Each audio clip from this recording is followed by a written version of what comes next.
Mr. Chia Kim Piow, Managing Director, Chairman of Rotary Engineering Limited. Good morning and thank you for this interview. Good morning to you too. Thank you. You recently announced a set of record profits and revenue for 2007. Are you happy with the results, and what do you expect for this year? Well, we are overwhelmed about our result. I think the credit should go to our clients as well as our people, all in the Rotary who has contributed to this success. And as we got to this year, I think we will be doing the same or even better. And that's because you have a lot of contracts in hand that will last you for the next couple of years. Yeah, right this moment we have about $640 million of order book in hand. Orders in hand? Yes, in hand. Most of those projects are on Jurong Island, is that right? Well, about 80% of the project is now in Singapore and 20% overseas.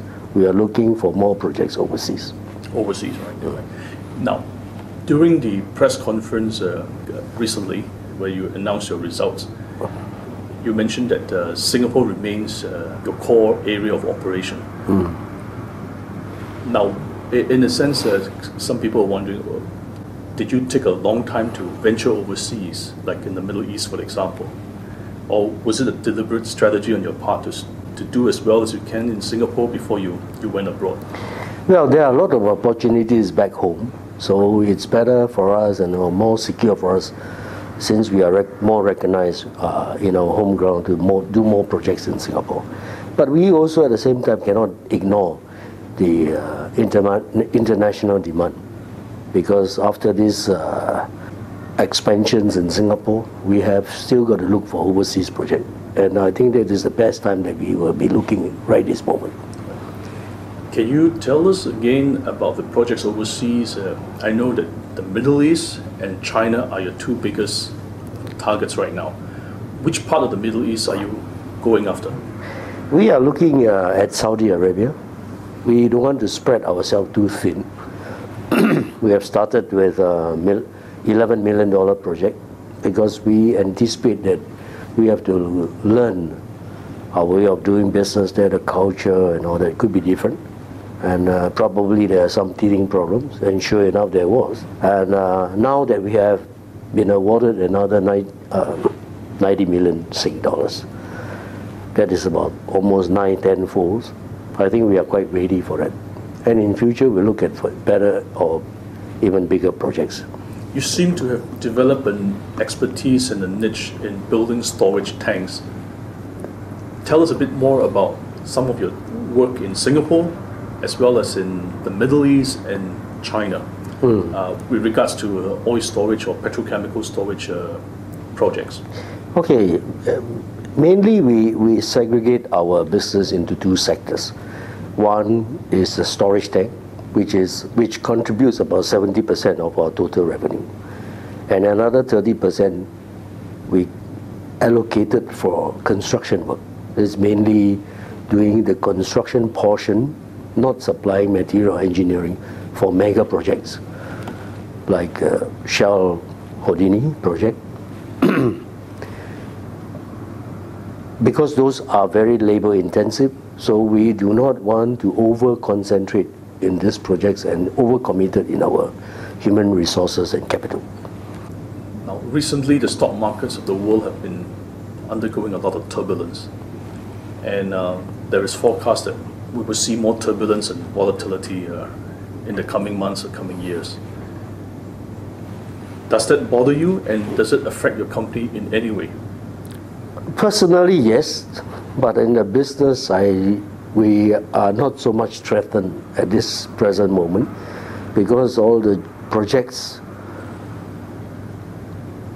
we are doing now, all coming online in the process industry, is not going to be stopped.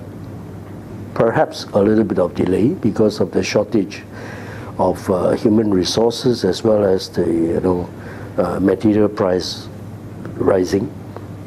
But we don't think it will pull to a stop, and because it takes a long time, and probably these projects, they have already committed to their customers. So the projects will proceed as usual. Right. So whatever's happening in financial markets has got very little impact on your company, which is a core engineering firm. That's correct, because probably the inflation might cause some, labor costs rising. But I think we are able. I think we will be able to mitigate that. Bank borrowings, we are cash rich, so we don't see any problem. We don't have that, right? Very good position to be in times of credit. It's a credit squeeze. With God's blessing. Right. Thank you. Let's go to the issue of labor shortage and the worldwide competition for talents. During a press conference, you mentioned you have established a program in China and in India to produce the type of labor and the volume of labor that you require to run your projects efficiently. Can you tell us a bit about those two programs? Well, we are very lucky to be in Singapore, where we are almost enjoying full employment, not like elsewhere in some part of the world. But right this moment, unfortunately, a shortage of human resources, especially in engineering and service industry business. So in order to mitigate all the shortage, we have established our overseas training and test centers in India, which has been started, I think, several years ago. But recently we have started two in China, one in Dalian and one more coming up in Fushun. Apart from that, we are also looking at Bangladesh, because that's more like a Muslim country where we will be able to deploy more Muslim to work in the Middle East as well.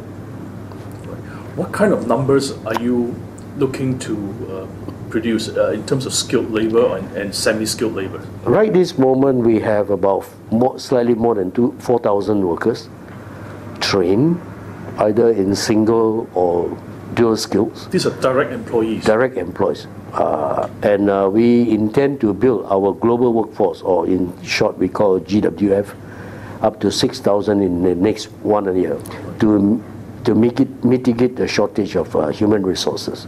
At the same time, we have also set up engineering design center in Dalian Jiao Tong University premises, where we are training engineers as well.